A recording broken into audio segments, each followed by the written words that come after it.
میرے کنٹرول میں ہے، میں جس کو چاہوں پانی دوں، جس کو چاہوں نہ دوں، یہ میرا اختیار مطلق ہے۔ یہ موسیٰ مجھے پتہ نہیں کیا کس الہ کی دعوت دے رہا ہے اور کس کے سامنے سر جھکانے کی دعوت دے رہا ہے، میں وہ بادشاہ مطلق۔ یہی معاملہ نمرود کا ہے۔ تو نمرود اور فرعون کی بادشاہت کفر، شرک کی بدترین صورتیں، اس لیے کہ وہ ساورنٹی کے مدعی ہیں۔ یہی تسلسل چلا ہے ملوکیت میں، ڈیوائن رائٹس آف کنگز، یہ تو بڑی ریسنٹ بات ہے کہ چلی آ رہی تھی، اسی کے اثرات جو ہے موجود رہے ہیں۔ ڈیوائن رائٹس آف کنگز، بادشاہوں کے تو خدائی اختیارات ہیں، خدائی حقوق ہیں۔ یہ ہے بدترین شرک اور بدترین کفر۔ لیکن داؤد، یا داؤد انا جعلناک خلیفۃ فی الارض، یہاں اب داؤد اپنی ذاتی حیثیت میں خلیفہ ہے۔ اے داؤد، ہم نے تمہیں زمین میں خلیفہ بنایا، اس لیے کہ داؤد خود اللہ کے احکام کے مطیع فرمان اور اللہ ہی کے احکام کو نافذ کرنے والے۔ تو چاہے انہیں کہا جائے، ویسے قرآن مجید میں بھی لفظ ملوک آیا ہے۔ حضرت موسیٰ علیہ السلام نے جب اپنی قوم کو جنگ کے لیے آمادہ کیا تھا اور چاہا تھا کہ اب وہ آگے بڑھیں اور جانیں ہتھیلی پر رکھ کر میدان میں آئیں، تو وہاں جو الفاظ آئے ہیں سورہ مائدہ کی آیت نمبر 20 میں، وَجَعَلَكُمْ مُلُوكًا، اللہ تعالیٰ تو تمہارے بارے میں طے کر چکا ہے، تمہیں بادشاہیاں دے گا، ذرا ہمت تو کرو، کم ہمتی مت دکھاؤ۔ لیکن یہ جان لیجئے کہ یہاں جو ایک بادشاہ جو خود وہ حاکمیت مطلقہ کا مدعی نہ ہو، بلکہ وہ خود اللہ کی اطاعت کا اقرار کرتا ہو اور اس پر عمل کرتا ہو اور اللہ ہی کے حکم کو نافذ کرے، تو وہ کہنے کو بادشاہت ہے، حقیقت میں وہ یوں سمجھیے کہ ایک شخصی خلافت ہے۔ اور وہ کیوں ہے؟ اس لیے کہ ابھی نوع انسانی کا اجتماعی شعور اس سے آگے بڑھا ہی نہیں، اس سے آگے گاڑی چلی ہے۔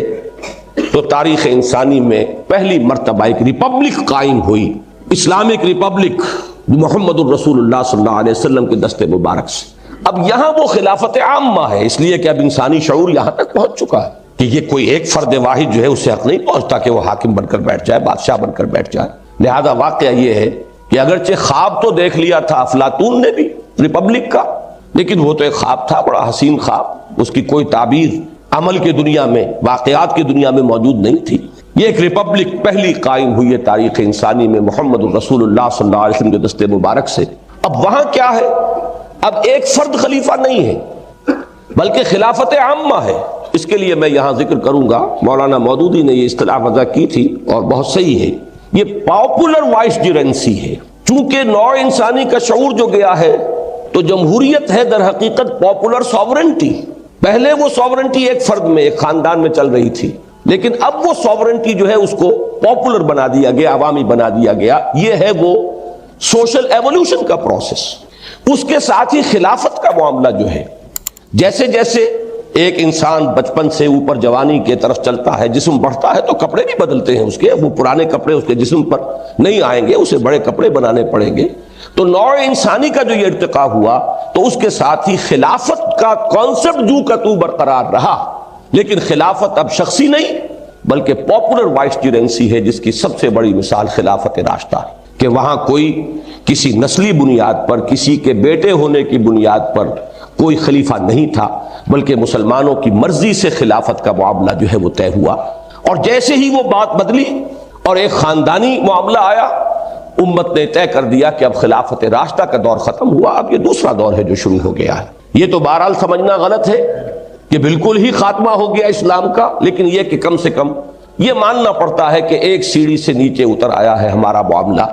اب وہ جو پاپولر وائسجرنسی کا معاملہ تھا اور لوگوں کی مرضی سے صاحب امر کا انتخاب یا تعین ہونا تھا، وہ بات چلی گئی، تو ہم ایک سیڑھی نیچے آ گئے، زوال سے دو چار ہوئے۔ لیکن یہاں چونکہ ہم اصول کی بات کر رہے ہیں، تو یہ سمجھئے کہ خلافت راشدہ یہ ہے در حقیقت خلافت عامہ، اور یہ جو جمہوریت ہے اس کی بنیاد ہے پاپولر ساورنٹی۔ یہ بدترین کفر ہے اور بدترین شرک ہے، لیکن یہ کہ یہ اسلام کے اندر یہ پہلو اب اس ارتقاء کے عمل سے آ جائے گا کہ خلافت شخصی نہیں بلکہ خلافت عوام بن جائے گی۔ اس کو بلکہ علامہ اقبال کے ایک شعر کے حوالے سے میں واضح کروں، ابلیس کی مجلس شورا میں غالباً کسی مشیر نے یہ کہا ہے، ابلیس کے مشیر نے، ہم نے خود شاہی کو پہنایا ہے جمہوری لباس، جب ذرا آدم ہوا ہے خود شناس و خود نگر۔ اب یہ انسان چونکہ اس کے اندر احساس ہو رہا ہے اپنے حقوق کا، اپنے مقام کا، خود شناس ہے، اپنے آپ کو پہچان رہا ہے، خود نگر ہے، اپنے حقوق کی حفاظت کرنا اس کا احساس اس میں پیدا ہو گیا ہے، تو ہم نے یہ کیا ہے، میں اس کو یوں کہا کرتا ہوں کہ ٹنوں گندگی جو ایک انسان کے سر پر رکھی ہوئی تھی، ایک انسانی حاکمیت کا مدعی فرعون بنا بیٹھا ہے، ہم نے اس گندگی کو تقسیم کر دیا ہے، ہم نے خود شاہی کو پہنایا ہے جمہوری لباس، اب یہ تولا تولا تمام انسانوں میں تقسیم کر دی، گندگی وہی ہے، یعنی انسانی حاکمیت کا نظریہ، یہی شرک ہے، یہی کفر ہے۔ اصل کیا ہے؟ ڈیوائن سوورنٹی، اور انسان کے لیے خلافت، اور خلافت اسلام میں خلافت راشدہ میں آنے کے بعد، خلافت اسلام ہی میں، جبکہ ابھی نوع انسانی عہد طفولیت میں تھی، وہ بادشاہت کی شکل میں خلافت تھی، یعنی حضرت داؤد اور حضرت سلیمان علیہ السلام کی، لیکن جب نوع انسانی نے اپنے اس سیاسی ارتقاء کے شعور کے عمل کو یہاں تک پہنچا لیا ہے، تو جب دین کی تکمیل ہوئی ہے، الیوم اکملت لکم دینکم واتممت علیکم نعمتی ورضیت لکم الاسلام دینا، تو وہ تکمیل ہوئی ہے اس شکل میں کہ اب یہ پاپولر وائسجرنسی ہے، یہ عوامی خلافت ہے، کسی شخص واحد کی نہیں۔ چوتھا اصول، جو مختلف اصطلاحات ہمارے ہاں پولیٹیکل سائنس میں عام ہیں اور لوگوں کی زبان پر بھی ہیں، ان میں مختلف، ڈیموکریسی ہر شخص آج واقف ہے، اس لیے کہ اس کی بنیاد ہے پاپولر سوورنٹی پر، مونارکی بادشاہت، ایک فرد کے پاس حاکمانہ اختیارات۔ ایک تیسری اصطلاح ہے کہ جس کی بڑی شدت سے نفی کی قائد اعظم نے بھی، اور جس کی شدت کے ساتھ نفی اور بھی مسلمان مفکرین نے کی ہے، اس کی وجہ یہ ہے کہ ایک تصور ہانٹ کرتا ہے انسانی ذہن کو کہ جب بھی سیاست اور ریاست کے معاملے میں مذہب کا ذکر آئے گا تو شاید کوئی پاپائیت کا نظام قائم ہو جائے گا، تھیوکریسی، جس سے کہ فطرت انسانی ابا کرتی ہے، انسان کا اجتماعی ضمیر اور اجتماعی ذہن اسے قبول کرنے کے لیے تیار نہیں ہے۔ تو قائد اعظم کے وہ جملے بھی کہ اسلام تھیوکریسی نہیں ہے، صحیح ہے، 100% درست ہے، لیکن یہ کہ پھر ذرا بات کو سمجھنے کی کوشش کریں کہ پھر مذہب کا جو اس کے اندر پیوند لگتا ہے وہ کس حوالے سے لگتا ہے۔ یہ اگر تھیوکریسی نہیں اور اصولی اعتبار سے ڈیموکریسی بھی نہیں، اس لیے کہ یہاں پاپولر سوورنٹی نہیں ہے۔ تھیوکریسی کیا ہے کہ ایک مذہبی طبقہ اختیارات کا مالک بن جائے۔ میں یہ سمجھتا ہوں کہ اس کی غالباً کامل مثال تو ایک ہی ہے دنیا میں جو رہی ہے، شاید اور کہیں نہیں ہے، یہ ہے صرف پاپائیت کا نظام، اور اس کا اصل جو سبب بنا اس کو پہچان لیجئے، اس سے بات جو ہے سمجھ میں آ جائے گی۔ یہ چیز اکثر لوگوں کے سامنے نہیں ہے۔ وجہ کیا ہوئی؟ یہ بدترین نظام پاپائیت کا، جس کا تصور کر کے اب بھی مغرب کے لوگ کانپ جاتے ہیں کہ کبھی ایسی بربریت اور ایسی وحشت اور ایسی تاریکی بھی، ڈارک ایجز کہتے ہیں وہ اپنے اس دور کو، یہ ہمارے اس خطہ ارضی کے اندر یہ بھی تھا۔ اس کا سبب یہ بنا کہ حضرت مسیح علیہ السلام یہ کہہ کر گئے تھے صراحتاً، don't think I have come to destroy law, Saint Matthew میں سرمن آف دا ماؤنٹ کے اندر بڑی وضاحت کہ یہ جو قانون ہے، شریعت موسوی، یہ تم پر لاگو رہے گی، اس لیے کہ بائبل میں، نیو ٹیسٹامنٹ میں کوئی شریعت ہے ہی نہیں، کوئی احکام ہے ہی نہیں، وہ اخلاقی تعلیمات ہیں، حکمت پر مبنی ہے۔ قرآن مجید بھی کتاب کا لفظ استعمال کرتا ہے تورات کے لیے اور انجیل کے لیے حکمہ، وہ ایک وزڈم ہے، اس لیے کہ یہودیوں نے قانونیت پر اتنا زور دے دیا تھا کہ جو اصل جو اس کی حکمت تھی وہ ان کے نگاہوں سے اوجھل، باطنی جو روح تھی شریعت کی وہ ان کے ہاں سے بالکل غائب ہو گئی تھی، لہذا حضرت مسیح علیہ السلام نے سارا زور اخلاق پر دیا ہے، باطنی بصیرت و حکمت پر دیا ہے، اور وہ بات صاف کہہ دی کہ جہاں تک قانون کا تعلق ہے وہی شریعت موسوی تم پر لاگو رہے گی۔ لیکن سینٹ پال نے بیک جنبش قلم شریعت کو ساقط کر دیا، قانون نہیں رہا۔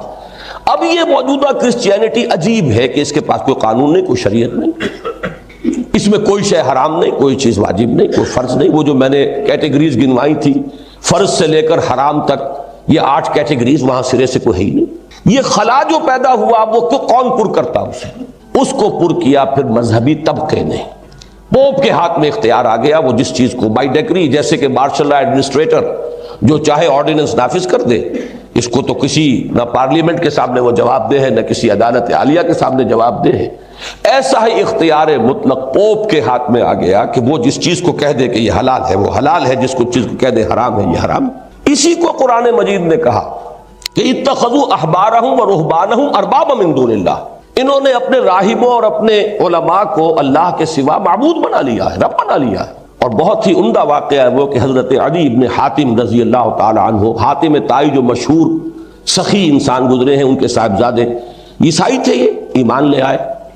اب قرآن مجید کو پڑھتے ہوئے جب اس آیت پر پہنچے تو انہیں اشکال ہوا کہ ہم نے تو کبھی اپنے ان علماء کو، احبار اور رہبان کو خدا تو نہیں مانا۔ تو ڈرتے ڈرتے عرض کیا حضور سے کہ حضور یہ بات کو سمجھ میں نہیں آ رہی، ہم نے تو انہیں خدا نہیں مانا۔ تو آپ نے فرمایا کیا یہ صحیح نہیں ہے کہ جس چیز کو وہ حلال کہہ دیں تم حلال مان لیتے ہو، جس چیز کو وہ حرام کہہ دیں تم حرام مان لیتے ہو؟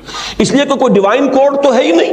ایک تو یہ ہے کہ ڈیوائن کوڈ کی کوئی انٹرپریٹیشن ہو رہی ہے، اس کے حوالے سے کوئی بات کہی جا رہی ہے، اس میں اجتہاد دلیل سے کیا جا رہا ہے۔ یہاں تو سرے سے خلا ہے، کوئی ڈیوائن کوڈ نہیں ہے، کوئی شریعت نہیں ہے۔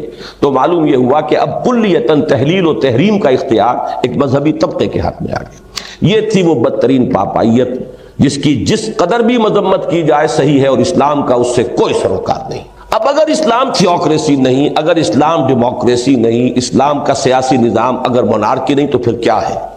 یہاں بھی پھر میں دوبارہ عرض کروں گا کہ مولانا مودودی نے ایک اصطلاح وضع کی تھی اور میں اسے صحیح سمجھتا ہوں، تھیو ڈیموکریسی۔ اس میں دو ایلیمنٹس جڑے ہیں، تھیو ڈیموکریسی، لیکن یہاں ہے اصل مسئلہ سمجھنے کا کہ یہ کیسے ایک دوسرے کے ساتھ مربوط ہوں گے۔ دو حاکمیتیں ٹکراتی ہیں۔ ڈیموکریسی کا تقاضا ہے absolute sovereignty of the people, لوگوں کو اختیار ہونا چاہیے، جو چاہے قانون بنائے۔ وہ دو مردوں کی شادی کے لیے جواز کا قانون بنا دے، اختیار ہے انہیں۔ شراب کو حرام کرنا چاہے حرام کر دے، جیسے کہ پروہیبیشن ایکٹ امریکہ میں ہوا تھا پاس، لیکن جو لوگ اس کو حرام کر سکتے تھے وہی حلال بھی کر سکتے ہیں، جب چاہے اس کو حلال قرار دے دیں۔ اختیار کلیتاً عوام کے نمائندوں کے ہاتھ میں، یہ ہے ڈیموکریسی۔ تھیوکریسی میں اختیار مطلق اور حاکمیت مطلقہ اللہ کی ہے۔ تو یہ کیسے ایک دوسرے کے ساتھ ایڈجسٹ ہوں گے، یہ ہے بات سمجھنے کی۔ اس کو سمجھ لیا جائے تو واقعہ یہ ہے کہ بہت سے جو دوسرے الجھاؤ ہیں وہ خود بخود سلجھ جاتے ہیں۔ اور اس کے لیے میں واقعتاً اپنا جو تاثر ہے اپنے دل کا میں الفاظ میں بیان نہیں کر سکتا کہ نبی اکرم صلی اللہ علیہ وسلم کی ایک حدیث نے کس قدر بات کو کھول دیا۔ حضور کی حدیث بڑی سادہ حدیث ہے، مثل المؤمن کمثل الفرس فی عقیتہ، مومن کی مثال اس گھوڑے کی ہے جو ایک کھونٹے سے بندھا ہوا ہے۔ ایک ہے مادر پدر آزاد انسان، جو چاہے کرے، اس کے اوپر کوئی پابندی نہیں، کوئی حدود نہیں، کوئی قیود نہیں۔ مومن وہ ہے جو بندھا ہوا ہے۔ کس چیز سے بندھا ہوا ہے؟ اللہ کے احکام سے بندھا ہوا ہے۔ اب اسی مثال کو ذرا آگے میں نے پھیلایا ہے۔ تصور کیجئے کہ ایک گھوڑا ہے اور آپ کے پاس ایک وسیع میدان بھی ہے۔ آپ یہ بھی چاہتے ہیں کہ گھوڑا جو ہے اس کے پاؤں کھلے، چلے چگے پھرے، لیکن یہ بھی چاہتے ہیں کہ بندھا رہے اور کہیں بھاگ نہ جائے۔ تو فرض کیجئے کہ 100 گز کی ایک لمبی رسی، 100 گز لمبی رسی سے آپ ایک کھونٹے سے باندھ دیتے ہیں۔ اس عمل کے ذریعے سے، اس کے نتیجے میں 100 گز ریڈیس کا ایک سرکل وجود میں آ جائے گا جس میں وہ گھوڑا آزاد ہے۔ وہ دائیں طرف جائے، بائیں طرف جائے، شمال میں جائے، جنوب میں جائے، بیٹھ جائے، لوٹ لگائے، کہیں وہ کھوٹے کے ساتھ اپنا ٹیک لگا لے، کہیں 100 گز تک چلا جائے، اس اختیار۔ یہاں وہ فری ہے، اس میں سارا اختیار اس کے پاس ہے۔ لیکن 101واں گز نہ دائیں طرف آئے گا، نہ بائیں طرف، نہ شمال میں، نہ جنوب میں۔ 101واں گز اس کی زندگی میں نہیں آ سکتا۔ یہ ہے آزادی اور پابندی کا ایک امتزاج۔ ایک آزادی بھی ہے 100 گز نصف قطر کے دائرے کے اندر، لیکن پابندی ہے کہ 100 گز کے اس دائرے سے باہر جانے کا کوئی امکان نہیں۔ یہی معاملہ ہے مسلمانوں کا معاشرہ، اسلامی ریاست، اسلامک کمیونٹی، اسلامی جو بھی آپ اجتماعیت قائم کریں گے، وہ کھوٹے سے بندھی ہوئی ہے۔ ایک دائرہ کھنچ جاتا ہے احکام شریعت کا، ڈوز اینڈ ڈونٹس، یہ کرو یہ نہ کرو، اللہ اور اس کے رسول کے احکام۔ اس دائرے کے اندر وہ بالکل آزاد ہے، اور اس دائرے کی یہ حدود جو ہیں اس کو وہ ٹریس پاس نہیں کر سکتا، اس سے آگے نہیں جا سکتا۔ وَمَن يَتَعَدَّ حُدُودَ اللَّهِ فَأُولَٰئِكَ هُمُ الْفَاسِقُونَ، جو لوگ بھی اللہ کی حدود سے تجاوز کریں گے تو پھر وہ فاسق ہیں۔ بلکہ اس میں تو احتیاط کا، یہ ہمیں احتیاط کی تلقین کی گئی ہے کہ حدود اللہ کے آخری سرے تک نہ پہنچ جایا کرو، اس لیے کہ اندیشہ ہے کہ ذرا سا پاؤں جو آدمی کا پھسلے تو حدود سے باہر ہی نکل جائے۔ تو لا تقربوا الزنا، کہیں آتا ہے تلک حدود اللہ فلا تقربوها، یہ اللہ کی حدود ہے، اس کے قریب بھی مت جاؤ، ذرا فاصلے پر رہو، keep at a safe distance. بلکہ ایک حدیث میں حضور نے اس کو مثال دی ہے کہ ہر بادشاہ کی ایک مخصوص چراگاہ ہوتی ہے، یہ پرانے زمانے کا تصور کیجئے، جب بادشاہوں کے پاس لمبی بڑی فوجیں اور گھوڑے ان کے اپنے، تو ان گھوڑوں کو چرانے کے لیے کچھ چراگاہیں وہ مخصوص کر لیتے تھے کہ یہاں رعیت کا کوئی جانور نہیں آئے گا، یہ سرکاری چراگاہ ہے۔ تو اب حضور نے فرمایا کہ اگر کوئی گڈریا اپنا ریوڑ اس سرکاری چراگاہ کے بالکل باڑ تک لے جائے گا تو اندیشہ رہے گا کہ کبھی کوئی بھیڑ کوئی بکری چھلانگ لگا کر داخل ہو جائے، لہذا ذرا فاصلے پر رہا کرو۔ یہ ہے دین کے اندر احتیاط کا تقاضا کہ حدود اللہ سے ایک سیف ڈسٹنس مینٹین کیا جائے، آخری حد تک نہ جائیں، لیکن آخری حد تک بھی کوئی جاتا ہے تو بہرحال وہ حد سے باہر نہیں ہے۔ اصل بات سمجھنے کی یہ ہے کہ یہ دو ساورنٹیز یہاں اس طور سے جڑ گئی ہیں، اس دائرے کے اندر اندر عوامی حاکمیت بروئے کار آ سکتی ہے، اور اس یہ دائرہ در حقیقت مظہر ہے خدائی حاکمیت کا۔ اس کی ساری سینکٹی اللہ کے احکام اور اللہ کے نمائندے کی حیثیت سے اس کے رسول کے احکام صلی اللہ علیہ وسلم، وہ سارا تقدس ہے جو اس دائرے کو حاصل ہے، اس سے تجاوز نہیں ہوگا۔ اس کے اندر اندر میں یہ لفظ پہلی مرتبہ استعمال کر رہا ہوں کہ پاپولر ساورنٹی بھی اس کے اندر جو ہے بروئے کار آئے گی، اگرچہ وہ ایک محدود ساورنٹی ہے، وہ حاکمیت محدودہ ہے، اللہ کی حاکمیت مطلقہ ہے، ایبسولوٹ ساورنٹی اللہ کی، لیکن اس اللہ کی ساورنٹی کا چونکہ اللہ ہمارے سامنے اس طرح عیاناً تو موجود نہیں ہے کہ ہر روز اس کا حکم آئے، اب وہ اللہ کا حکم کتاب اللہ اور اللہ کے نمائندے نے اس کی جو بھی شرح کی ہے یا مزید احکام دیے ہیں وہ سنت رسول صلی اللہ علیہ وسلم، ان سے جو بھی دائرہ وجود میں آیا ہے یہ ریپرزنٹ کر رہا ہے یہ ڈیوائن ساورنٹی کو، حاکمیت خداوندی کو۔ لیکن یہ ہے کہ اس کے اندر اندر حاکمیت کے معنی یہی ہے نا کہ آپ کے ہاتھ میں اختیار ہو کہ آپ جو چاہے قانون بنائیں، جو چاہے فیصلے کر لیں۔ تو یہ ان حدود کے اندر مباحات کا دائرہ ہے، اس مباحات میں آپ باہمی مشورے سے، آپ اپنی کثرت رائے سے جو فیصلے چاہے کر لیں۔ اس لیے میں یہاں ایک علمی نقطے کے طور پر قرآن حکیم کی دو آیات میں جو بظاہر تضاد نظر آتا ہے لیکن حقیقت میں وہ انہی دونوں چیزوں کی جو باہمی ایڈجسٹمنٹ ہے اس کو واضح کر رہی ہیں۔ سورہ آل عمران میں فرمایا، یہ مسئلہ تھا غزوہ احد کے بعد جب چہمے گوئیاں شروع ہوئیں اور تذکرے ہوئے، اور چونکہ بہت بڑا چرکا لگا تھا، 70 کے قریب صحابہ شہید ہوئے تھے، جو ایک دھاک بیٹھ گئی تھی مسلمانوں کی غزوہ بدر کے بعد، وہ دھاک ایک دم ختم ہو گئی۔ غزوہ بدر میں اگر 70 مشرکین مارے گئے تھے تو یہاں 70 صحابہ شہید ہو گئے، تو معلوم ہوا کہ عدلے کا بدلہ ہو گیا، برابر ہو گیا، وہ جو ایک دھاک تھی وہ ختم ہوئی۔ تو اس میں کچھ لوگوں نے عبداللہ ابن ابی کا معاملہ خاص طور پر، چونکہ اس کا مشورہ یہ تھا غزوہ احد سے قبل کہ ہم اس پوزیشن میں نہیں ہے کہ یہ جو 3000 کا لشکر آ گیا ہے اسے ہم جا کر اوپن کھلے میدان میں کنفرنٹ کر سکیں، تو بہتر شکل یہ ہوگی کہ ہم ڈیفنس اپنے شہر کے اندر محصور ہو کر کریں۔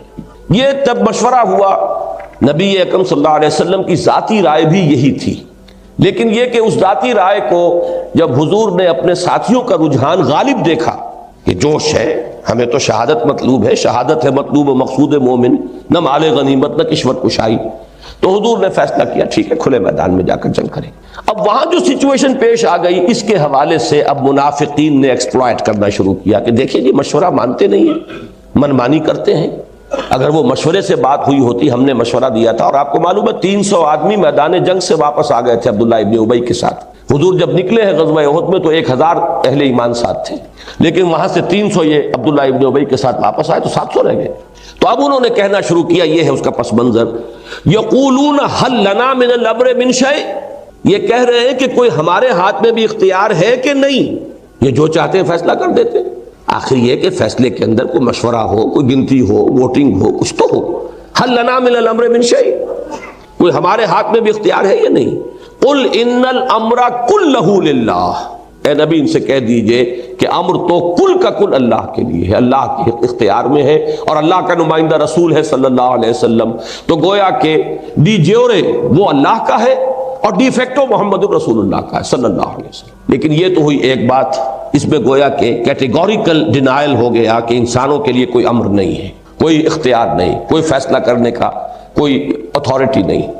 لیکن سورہ شورى میں فرمایا وَأَمْرُهُمْ شُورَى بَيْنَهُمْ، ان کے معاملات آپس میں باہمی مشورے سے طے پاتے ہیں۔ تو بظاہر ایک تضاد ہے، ایک جگہ تو نفی مطلق ہے کہ انسانوں کا کوئی امر ہے ہی نہیں، کوئی اختیار ہے ہی نہیں، ایک جگہ امرهم کو مان کر تسلیم کر کے اور یہ فرمایا جا رہا ہے کہ امرہم شورا بینہم، ان کا معاملہ، ان کا جو بھی فیصلے ہیں آپس میں مشورے سے ہوتے ہیں۔ تو ان میں بھی تطبیق یہی ہے کہ وہ امر اللہ جو ہے کلہ للہ، وہ تو ہے وہ احکام اللہ کے اور اس کے رسول کے صلی اللہ علیہ وسلم، اس میں کسی کو کوئی اختیار حاصل نہیں۔ آپ 51% کی بات کرتے ہیں، 100% بھی اس کے اندر کوئی ترمیم نہیں کر سکتے، اس لیے کہ وہ امر کلیتاً اللہ کا ہے، ایکسکلوسیو ہے اللہ کا اختیار۔ البتہ جہاں حکم ہے ہی نہیں، مباحات کا دائرہ، یہ مباحات کہلاتی جو چیز جائز ہے، پھر جیسا کہ میں اصول عرض کر چکا ہوں کہ جس چیز کی حرمت ثابت نہ ہو وہ حلال ہے، وہ مباح ہے، وہ جائز۔ یہ مباحات کا دائرہ جو ہے یہ امرہم ہے۔ اب یہ اللہ نے کسی نسیان کی وجہ سے خالی جگہ نہیں چھوڑی ہے، ایک حدیث میں بھی اس کی وضاحت آئی ہے کہ حضور نے مذمت کی کہ تم خامخواہ زیادہ سوال نہ کیا کرو۔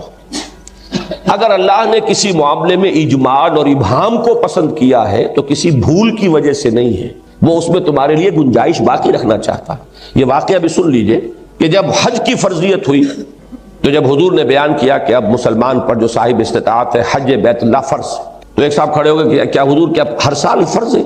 یا ہم میں بھی ہوتے ہیں ایسے چلبلے قسم کے لوگ، وہ استاد کو پڑھانا چاہتے ہیں تو وہ کھڑے ہو کر جی حضور ہر سال فرض ہے۔ حضور نے خاموشی اختیار فرمائی، دوسری طرف التفات فرما لیا۔ اب اس نے دوبارہ پوچھا، پھر آپ نے ڈانٹ پلائی کہ یہ ان معاملات کے اندر اگر کوئی سکوت ہے تو بربنائے حکمت ہے، اللہ تعالیٰ کہیں بھول نہیں گیا ہے۔ یہ چیز اگر میں کہہ دوں کہ ہاں ہر سال تو فرض ہو جائے گی قیامت تک کے لیے ہر مسلمان پر ہر سال، لہذا سوالات نہ کیا کرو۔ تم سے پہلے بھی قومیں اسی لیے ہلاک ہوئی کہ وہ سوال کر کر کے اپنے لیے تنگی خود پیدا کر لیتے تھے اور پھر پابندی نہیں کر پاتے تھے۔ تو جہاں کوئی چیز چھوڑی گئی ہے، یہ کس وما کان ربک نسیا، آپ کا رب کوئی بھولنے والا نہیں ہے معاذ اللہ، جہاں اس نے چھوڑی ہے بات تو وہ امرہم بن گیا، اب یہ لوگوں کے ہاتھ میں ہے۔ تو اگر سوال کرتے رہو گے، مزید وضاحتیں ہوں گی، صراحتیں ہوں گی، تو اب وہ تمہارا امرہم کا دائرہ سکڑے گا اور تمہارے اوپر وہ شدت جو ہے بڑھتی چلی جائے گی۔ تو یہ ہے امر اللہ اور امرہم، اسی کو سمجھیے divine sovereignty and popular sovereignty, they are joined together. اور کس طور سے، اس کے لیے بہترین تمثیل ہے یہ حدیث، مثل المومن کمثل الفرس فی اخیتہ، جیسے کہ ایک رسی کے ساتھ بندھا ہوا گھوڑا ہے، جتنی رسی طویل ہے اتنے حصے میں وہ آزاد ہے اور وہاں سے آگے جانے کا بہرحال اس کے لیے کوئی امکان نہیں۔ اب آ رہا ہے اصل مسئلہ عملی، یہ چیز عمل میں کیسے آئے؟ یہ اس دور کا میں سمجھتا ہوں کہ کافی بڑا مشکل مسئلہ ہے۔ یہ فرض کیجئے ہم طے کر لیتے ہیں، جیسے کہ ہمارے ملک میں سب سے پہلے تو قرارداد مقاصد پاس ہوئی، اس میں ڈیوائن ساورنٹی کو ہم نے تسلیم کر لیا۔ پاکستان میں جو بھی کچھ شہریوں کے پاس ہے وہ ڈیلیگیٹڈ اتھارٹی ہے، ان کی ذاتی نہیں ہے، اور حاکمیت مطلقہ اللہ کی ہے، ایک بات طے ہوئی۔ ایک دوسری دفعہ ہمارے ہاں موجود رہی ہے ہر دستوری خاکے میں، پہلے وہ صرف ڈائریکٹو پرنسپلز میں تھی، ضیاء الحق مرحوم نے اسے کچھ تھوڑا سا آپریٹو بنایا، کچھ جکڑ بندیوں کے ساتھ، پابندیوں کے ساتھ، لیمیٹیشنز کے ساتھ، لیکن پہلے بہرحال انہوں نے کسی درجے میں اسے آپریٹو بنایا۔ No legislation will be done repugnant to the Quran and the Sunnah، یہاں کوئی قانون سازی قرآن اور سنت کے منافی نہیں کی جا سکے گی۔ یہ بالکل صحیح تعبیر ہے، ابھی جو آپ نے آیات سنی سورہ حجرات کی پہلی آیت کی صحیح ترین تعبیر یہی ہے، اور میں نے بارہا یہ کہا ہے کہ مجھے نہیں معلوم کس نے یہ قائم کیے تھے یہ الفاظ اس دفعہ کے، لیکن میں یہ سمجھتا ہوں کہ بہت ہی وہ شریعت اسلامی کی روح کا جاننے والا شخص تھا جس نے یہ الفاظ معین کیے، اس لیے کہ اس میں یہ نہیں کہا گیا، غور کیجئے، کہ کوئی قانون نہیں بنایا جا سکے گا جس کے لیے کتاب و سنت میں سند نہ ہو۔ اگر یہ بات کہی جاتی تو لیجسلیشن کا دائرہ بہت محدود تھا، جب تک آپ کسی نص سے استنباط کر کے آگے نہیں بڑھتے آپ قانون بنا ہی نہیں سکتے۔ بلکہ یہ کہا گیا ہے کہ کوئی قانون سازی کتاب و سنت کی نصوص کی خلاف ورزی کے میں نہیں بنائی جا سکتی، گویا کہ ایک دائرہ بہت وسیع کھل گیا مباحات کے اندر قانون سازی کا۔ عام طور پر اس وقت عوامی سطح پر جو ایک تصور ہے کہ بس جیسے قانون تو آخری شکل میں بنا بنایا اسلامی موجود ہے، بس صرف تنفیذ کا معاملہ ہے، یہ بہت ہی ناسمجھی والی بات ہے۔ یہ جو مباحات کا دائرہ ہے اس میں بہت بڑا فیلڈ ہے لیجسلیشن کا، کہ جو کسی ملک کے اسلامی ریاست کے جو مسلمان عوام ہیں ان کے نمائندوں کے لیے کھلا رکھا گیا ہے، اس لیے کہ یہ امرہم ہے، جہاں اللہ اور اس کے رسول کا کوئی حکم نہیں، جہاں آپ اللہ اور اس کے رسول کے کسی واضح حکم کی نفی نہیں کر رہے وہاں اس قانون سازی کا اختیار آپ کو حاصل ہے۔ اب اسی کو یوں سمجھیے کہ سورہ نساء کی اس آیت کے اندر ایک زیادہ عملی شکل میں لایا گیا، یا ایھا الذین آمنوا اطیعوا اللہ واطیعوا الرسول واولی الامر منکم فإن تنازعتم فی شیء فردوہ الی اللہ والرسول ان کنتم تؤمنون باللہ والیوم الآخر۔ اہل ایمان اطاعت کرو اللہ کی اور اطاعت کرو اس کے رسول کی، اور اپنے میں سے صاحب اختیار صاحب امر کی، اور اگر تمہارا کسی معاملے میں جھگڑا ہو جائے تو لوٹا دو اسے اللہ اور اس کے رسول کی طرف۔ ایک بات تو یہی نوٹ کر لیجئے کہ اولو الامر منکم، یہ الفاظ اس بات پر تو دلالت کر رہے ہیں کہ وہ مسلمان ہی ہو سکتے ہیں، غیر مسلم اس دائرے سے خارج ہو گیا۔ اولو الامر منکم ہونا لازم ہے، وہ تمہارے دائرے سے باہر نہیں ہوگا۔ لیکن یہ کہ پورے قرآن میں کہیں آپ کو کوئی صراحت نہیں ملے گی کہ اولو الامر کیسے وجود میں آئیں گے، کیسے طے کیا جائے گا کہ اولو الامر کون ہے، اس لیے کہ اس کا تعلق ہے پھر وہی process of evolution, social evolution سے۔ جس زمانے میں کہ ابھی وہ خالص ٹرائبل سوسائٹی تھی، اس میں کوئی بیلٹ پیپر اور فلاں اور یہ نہ اس کا کوئی امکان تھا نہ فائدہ تھا، ایکسرسائز ان فیوٹیلٹی ہوتی، اس لیے کہ ظاہر بات ہے کہ وہاں تو جو نظام بالفعل موجود ہے، شیخ قبیلہ اس کے تمام قبیلے والے اطاعت کر رہے ہیں، تو اگر قبیلے کے سرداروں کا مشورہ ہو گیا تو بس بات کافی ہے، امرہم شورا بینہم کا تقاضا پورا ہو گیا۔ لیکن معاشرہ آگے چل رہا ہے، آگے بڑھ رہا ہے، ٹرائبل سسٹم ختم ہوا، اب ظاہر بات ہے کہ کوئی اور اس کی جگہ پر آپ کو طریقہ اختیار کرنا پڑے گا اولو الامر منکم کے لیے۔ امرہم شورا بینہم اور اولو الامر منکم، ان دونوں چیزوں کے تقاضوں کو پورا کرنے کے لیے جو بھی نظام آپ بنائیں، ایڈلٹ فرنچائز کا بنائیں، آپ اس کے اندر کوئی اور وہ میں بعد میں عرض کروں گا کچھ شرائط حدود و قیود عائد کریں، لیکن وہ بھی لوگوں کی مرضی سے ہوگا، یہ نہیں کہ کوئی شخص اپنے اتھارٹیٹیو انداز کے اندر جو چاہے اس کے اندر رکھ دے، اس سے تو پھر نفی ہو جائے گی ڈیموکریسی کی۔ اس لیے کہ ہم کہہ رہے ہیں کہ یہ تھیو ڈیموکریسی ہے، تھیو کا ایلیمنٹ اس میں صرف وہ دائرہ ہے کتاب و سنت کی نصوص اور اس کے احکام جو صریح ہے، باقی یہ اس کے دائرے کے اندر اس میں بہترین ڈیموکریٹک نارمز اور اس کے معیارات کو انکارپوریٹ کرنے کے لیے پوری گنجائش موجود ہے۔ آپ کے ہاتھ میں اختیار ہے، آپ چاہیں پریزیڈنشل سسٹم نافذ کریں، آپ چاہیں پارلیمنٹری سسٹم بنا لیں، آپ چاہیں تو فیڈرل گورنمنٹ بنائیں، آپ چاہیں تو کانفیڈرل نظام بنائیں، یہ تو حالات کا معاملہ ہوتا۔ کوئی کانفیڈریشن جب پاکستان اس پاکستان کے کانٹیکسٹ میں ہم کہتے ہیں تو گالی معلوم ہوتی ہے، لیکن ذرا سوچئے کہ اگر ایسٹ اور ویسٹ کا کانفیڈریشن اب ہو جائے، بنگلہ دیش بھی دوبارہ ایسٹ پاکستان بن کر اور ویسٹ پاکستان کے ساتھ کانفیڈریشن بنا لے تو یہ کتنی خوش آئند بات ہوگی۔ لہذا کوئی چیز بھی اس میں سے نہ حرام ہے، نہ لازم ہے، نہ فرض ہے، یہ مباحات کا دائرہ ہے۔ یونٹری فارم آف گورنمنٹ اختیار کریں، فیڈرل فارم آف گورنمنٹ بنائیں، کانفیڈرل بنائیں، اٹس اپ ٹو یو، یہ مباحات کا دائرہ ہے۔ اسی کو تو میں کہہ رہا تھا کہ وہ لوہے کی جوتی پہنائی نہیں گئی ہے، اگر ایک نظام اس وقت بنا دیا جاتا تو پھر تو یہ ارتقاء جو ہے آگے پاؤں کے بڑھنے کا امکان نہیں تھا، اور اس سوشل ایولیوشن کے ثمرات کو آپ اس کے اندر سمو نہیں سکتے تھے۔ لہٰذا اب اس میں ایک بات تو یہ میں نے توجہ دلائی آپ کی کہ امر وَأُولِي الْأَمْرِ مِنْكُمْ پورے قرآن میں کہیں صراحت نہیں ہے، سوائے ایک ڈائریکٹ پرنسپل مل جائے گا امرہم شورا بینہم، تو معلوم ہوا کہ اولو الامر بھی باہمی مشورے سے بننے چاہیے، مشورے کا نظام کوئی نہیں دیا گیا۔ اس اعتبار سے ایک بات جو علامہ اقبال نے کہی تھی اور میں اس کا 100% قائل ہوں، اس کو لیکن یہ کہ ایک بات بیچ میں رہ گئی وہ میں عرض کر دوں کہ سورہ نساء کی اس آیت میں فرمایا اطیعوا اللہ واطیعوا الرسول واولی الامر منکم، یہاں قابل غور بات یہ ہے کہ 3 اطاعتوں کا ذکر ہے، اللہ، رسول اور اولو الامر۔ اس کے 2 طریقے ہو سکتے تھے کہ اطیعوا کو 3 مرتبہ دہرایا جاتا، اطیعوا اللہ واطیعوا الرسول واطیعوا اولی الامر منکم۔ ایک شکل یہ ہو سکتی تھی کہ اطیعوا صرف 1 مرتبہ آتا، جیسے وہ بریکٹ کے باہر کوئی اگر رقم ہے تو وہ بریکٹ کے اندر کی تمام رقوم کے ساتھ ضرب کھا جائے گی، اطیعوا اللہ والرسول واولی الامر منکم، اطاعت کرو اللہ کی اور اس کے رسول کی اور تمام اولو الامر کی جو تم میں سے ہو۔ لیکن ایک شکل وہ بھی چھوڑی، یہ بھی چھوڑی، اور قرآن مجید کا معاملہ یہ ہے کہ گنجینہ معنی کا طلسم اس کو سمجھیو، جو لفظ کے غالب میرے اشعار میں آوے، یہ جو بھی کچھ آیا ہے حکمت کی بنیاد پر آیا ہے۔ نتیجہ کیا نکلتا ہے کہ اطاعت اللہ کی بھی مطلق ہے اور رسول کی بھی مستقل ہے، اولو الامر کی اطاعت مستقل نہیں ہے، مطلق نہیں ہے، بلکہ اللہ اور اس کے رسول کی اطاعت کے دائرے کے اندر ہے۔ رسول سے آپ نہیں جھگڑ سکتے جو حکم دے وضاحت کے ساتھ، ما آتاکم الرسول فخذوہ وما نہاکم عنہ فانتہوا، جو رسول تمہیں دے لو مضبوطی کے ساتھ، اور جس چیز سے روک دے رک جاؤ۔ اللہ کی اطاعت مستقل ہے، اللہ کے رسول کی اطاعت مستقل ہے، لیکن اولو الامر کی اطاعت مستقل نہیں، بلکہ اللہ اور اس کے رسول کی اطاعت کے تابع ہوگی۔ اسی کو حضور نے فرمایا لا طاعت لمخلوق فی معصیت الخالق، مخلوق میں سے کسی کی اطاعت نہیں کی جا سکتی کسی ایسے معاملے میں جس سے کہ خالق کی معصیت لازم آ رہی۔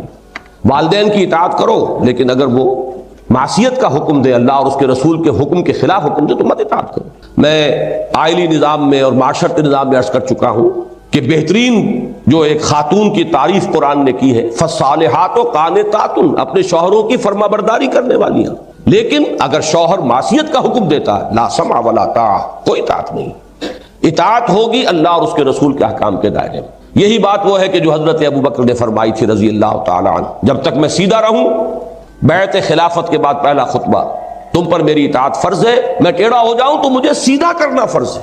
یہ اب سوال پیدا ہوتا ہے جو عملی مسئلہ ہے کہ فرض کیجئے اولو الامر، جو آج کے زمانے میں فرض کیجئے پارلیمنٹ ہے، وہ کوئی قانون بنانا چاہتی ہے جس کے بارے میں میرا خیال ہے کہ یہ کتاب و سنت کی کو کنٹروین کر رہا ہے، یا کسی زمانے میں کوئی خلیفہ وہ کوئی حکم دیتا تھا اور کسی شخص کا یہ خیال ہو کہ یہ اللہ اور اس کے رسول کے حکم کی نفی کر رہا ہے، تو ہاؤ ٹو سیٹل، کیسے طے کیا جائے؟ یہ ہے اصل مسئلہ اس دور کا۔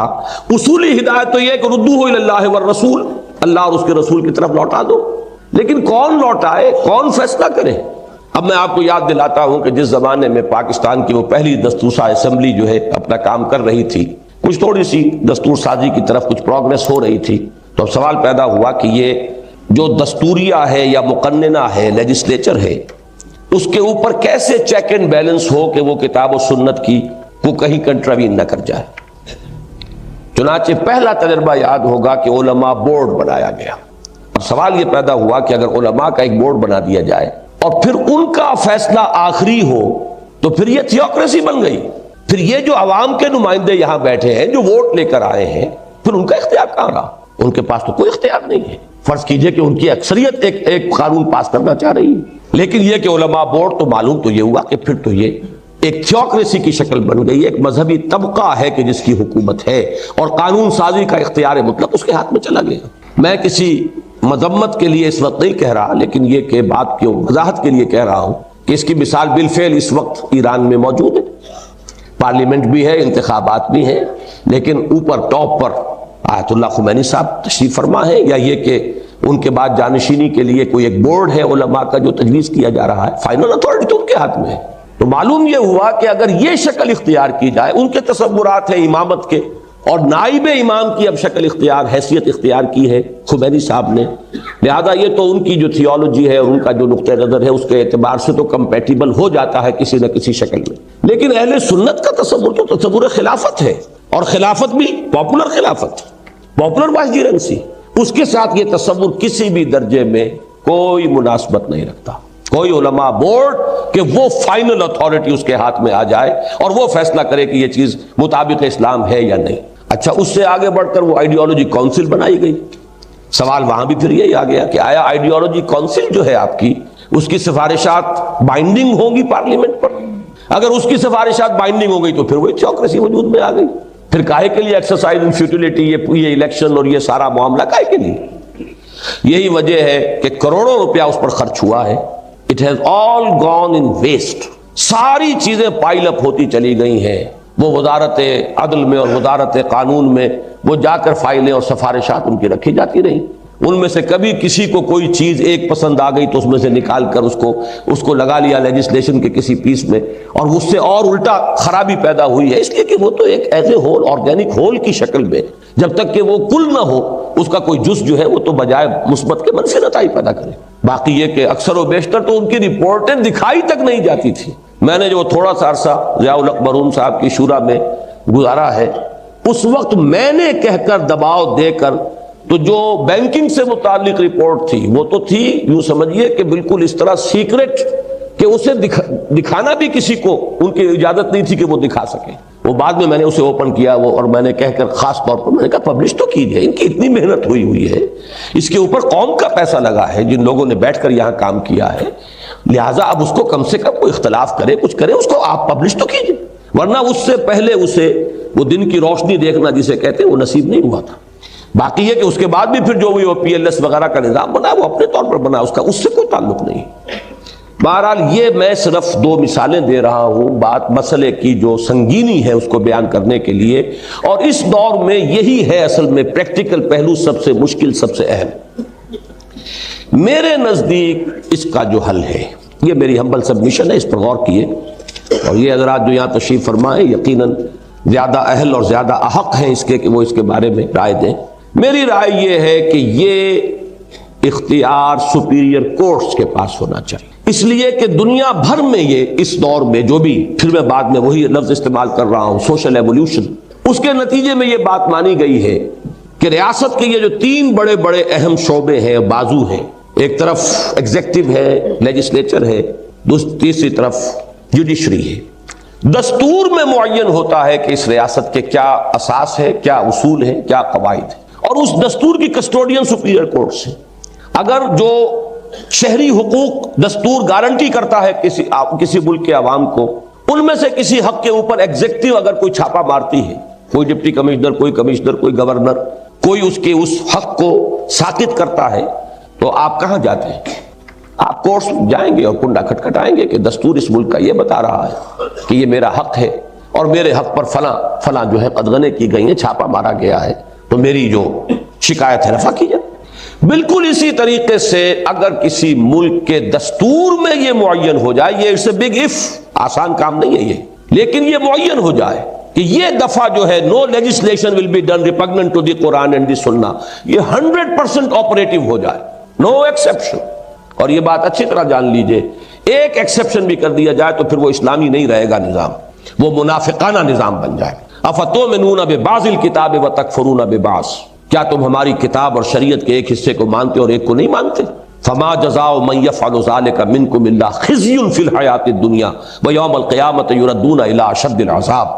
تو جو کوئی بھی تم میں سے یہ طرز عمل اختیار کرے گا، اس کی سزا اس کے سوا اور کچھ نہیں ہے کہ دنیا میں انہیں ذلیل و خوار کر دیا جائے اور قیامت کے دن بدترین عذاب میں، شدید ترین عذاب میں جھونک دیا جائے۔ تو without any exception, without any reservation, absolutely operative ہو یہ ایک کلاس، تو میرے نزدیک اسلامی دستور کا تقاضا 100% طے ہے۔ باقی ڈیٹیلز میں عرض کر چکا ہوں، اسلام نے نہیں دی، قرآن نے نہیں دی، سنت نے نہیں دی۔ ذہن میں ایک بات آیا کرتی ہے لوگوں کے، اور وہ یہ ہے کہ خلافت راشدہ میں تو ایسا تھا، وہاں تو یوں تھا۔ اس کے بارے میں آپ سے عرض کر دوں، اور میں نے بہت مرتبہ کہا ہے، آج بھی جن لوگوں کے علم میں پہلی مرتبہ بات آئے گی وہ چونک جائیں گے کہ خلافت راشدہ اگرچہ ہمارا آئیڈیل ہے، اصول وہیں سے ہمیں اخذ کرنے ہیں، لیکن اپنی ڈیٹیلز میں وہ نظام دنیا میں دوبارہ کبھی قائم نہیں ہو سکتا، امپاسبل۔ اور اس کی وجہ کیا ہے؟ وجہ نوٹ کر لیجئے۔ نمبر 1، وہ ایک ٹرائبل سوسائٹی تھی، تو امرہم شورا بینہم کا تقاضا اسی حد تک پورا کیا گیا جتنا کہ ایک ٹرائبل سوسائٹی میں ضروری تھا۔ اس سے آگے ہوتا تو وہ ایکسرسائز ان فیوٹیلیٹی ہوتی، بیکار کی بات ہے۔ نمبر 2، اس میں ایک گریڈیشن تھی لوگوں کے مابین، وہ گریڈیشن یہ تھی صحابہ کرام کی کہ فلاں فلاں یہ سابقون الاولون میں سے ہیں، یہ حضور کے ساتھ تھے بالکل ابتدا سے، فلاں فلاں لوگ جو ہے وہ حضور صلی اللہ علیہ وسلم کے ساتھ اتنے عرصے رہے، یہ بدری ہیں، یہ جو بیعت رضوان ہوئی تھی اس میں شامل تھے، یہ گریڈیشن ہے۔ یہ ہیں جو فتح کے بعد ایمان لائے ہیں، یہ گریڈیشن تھی جس کے بنا پر وہاں معاملہ چل رہا تھا کہ سابقون الاولون وہ تھے کہ جو اصل نیوکلیس تھے۔ اس کو یوں سمجھیے کہ وہ ایک ریولوشن کے بعد ایک پوسٹ ریولوشنری نظام تھا جو قائم ہوا۔ محمد الرسول اللہ صلی اللہ علیہ وسلم والذین معہ رضی اللہ تعالیٰ عنہم اجمعین، انہوں نے ایک زبردست ریولوشنری سٹرگل کے ذریعے سے ایک انقلاب برپا کیا، نظام قائم کیا۔ اب اس سٹرگل کے دوران معین ہو چکا تھا کہ ہوز ہو، کس کا کیا مقام ہے، کون ہوگا کہ جو مشیر ہے، کون ہے جس سے بات کی جائے گی، کون ہے جو معتمد علیہ ہے۔ ظاہر بات ہے کہ یہ گریڈیشن آج موجود نہیں ہے، وہاں گریڈیشنز تھی، بلکہ آپ کے علم میں ہوگا کہ حضرت عمر کے اصرار پر جو وظائف مقرر کیے گئے تھے ان میں بھی گریڈیشن تھی کہ بدریوں کو وظیفہ زیادہ ملے گا اور پھر جو اصحاب رضوان ہے بیعت رضوان ان کا وظیفہ ان سے کم، اس طریقے سے گریڈیشن تھی۔ یہ گریڈیشن اب دنیا میں نہیں ہو سکتی، اب تمام مسلمان لیگل لیول پر برابر ہیں، لہذا وہ نظام ایگزیکٹ، اب میں اس کو اگر اپنی ٹیکنیکل ورڈز میں کہوں تو وہ یہ ہے کہ خلافت راشدہ در حقیقت خلافت علی منہاج النبوہ تھی، اور یہ حدیث کے الفاظ ہیں، یہ گویا کہ دور نبوت کا تتمہ ہے، یہ اس کا ضمیمہ ہے، اب نہ نبوت کا کوئی امکان ہے اور نہ اس نہج کی خلافت کا کوئی امکان ہے، لہذا وہاں سے ہمیں صرف اصول لینے ہیں اور ان کو اس دور کی جو بھی ہمارے عمرانی ارتقاء کی سطح ہے اس کے مطابق انہیں استعمال کرنا ہے۔ تو اس کے بارے میں عرض کر رہا تھا کہ اب پروسیس کیا ہوگا۔ آپ کی ایک الیکٹڈ پارلیمنٹ ہے، وہ کوئی قانون بنا رہی ہے، فرض کیجئے کہ دستور میں بھی فرض ہی کر سکتا ہوں کہ یہ پرووائڈڈ ہے کہ no legislation can be done repugnant to the Quran and the Sunnah, اور اس میں کوئی ریزرویشن نہیں، کوئی ایکسیپشن نہیں، ہر شہری کو حق حاصل ہوگا کہ عدالت کا کنڈا کھٹکھٹائے کہ جناب دستور میں یہ پرووائڈڈ ہے، اور یہ پیس آف لیجسلیشن جو ابھی بل کی شکل میں آیا ہے جو بھی ہے، میں ثابت کرتا ہوں کہ یہ کتاب و سنت کے منافی ہے، اسے موقع ہوگا وہ جائے آرگو کرے، بات کرے، فرض کیجئے پاس بھی ہو جاتا ہے تو اس کے بعد بھی سپیریئر کورٹ جو کسٹوڈین ہے اس دستور کی جس میں یہ پرووائڈڈ ہے کہ no legislation can be done repugnant to the Quran and the Sunnah, اس کورٹ کے سامنے ہر ایک کو حق حاصل ہے، علماء جائیں۔ اب بھی ہمارے ہاں چھوٹی سی ایکسرسائز ہوتی رہی ہے جو تھوڑا سا کسی درجے کے اندر آپریٹو کیا تھا ضیاء الحق مرحوم نے، تو یہ جو شریعت کورٹس بنی ہے، اور میرے نزدیک کوئی ضرورت نہیں علیحدہ کورٹس کی، جو آپ کی سپیریئر کورٹس ہیں وہی اصل کورٹس ہیں، انہیں آپ اختیار دیجئے، وہ طے کریں گے۔ اور اگر یہ بات کہی جائے اول تو یہ کہ یہ تو ایک انٹرم پیریڈ کے اندر اشکال ہو سکتا ہے نا کہ ابھی ہمارے پاس وہ ججز نہیں ہیں کہ جو ایکسپرٹس ہوں اسلامک لا میں، جیسے اسلامی ریاست قائم ہوگی یہ خود بخود انٹرم کچھ انتظامات کے بعد ہو جائے گی، صورتحال بدل جائے گی، ہم تو اصول پر گفتگو کر رہے ہیں۔ لیکن آج بھی میں کہتا ہوں کہ جب علماء کو موقع ہے کہ آئیں آرگو کریں، ثابت کر دیں، تو کوئی مشکل کام نہیں ہے، ہمارے یہ ججز بھی یہ اہلیت رکھتے ہیں، فیصلہ کر سکتے ہیں۔ لہذا معاملہ صرف ایک ہی شکل ہے، یہ صورت عملی جس میں کہ وہ تھیو ڈیموکریسی کا تقاضا صحیح طور پر ادا ہو سکے۔ اگر آپ اس میں علماء بورڈ بناتے ہیں، علماء کی کسی کاؤنسل کو اس پارلیمنٹ سے بالا تر پارلیمنٹ قرار دیتے ہیں، تو یہ در حقیقت تھیوکریسی کی شکل ہے، اور یہ تھیوکریسی جو ہے یہ عہد حاضر کے اجتماعی ضمیر کلیکٹیو کانشنس جو ہے اس کو قابل قبول نہیں ہے، اور اصولاً اسلام میں نہیں، یا کم سے کم میں یہ کہہ سکتا ہوں کہ سنی اسلام میں اس کا کوئی تعلق نہیں، کوئی اس کے لیے گنجائش نہیں ہے۔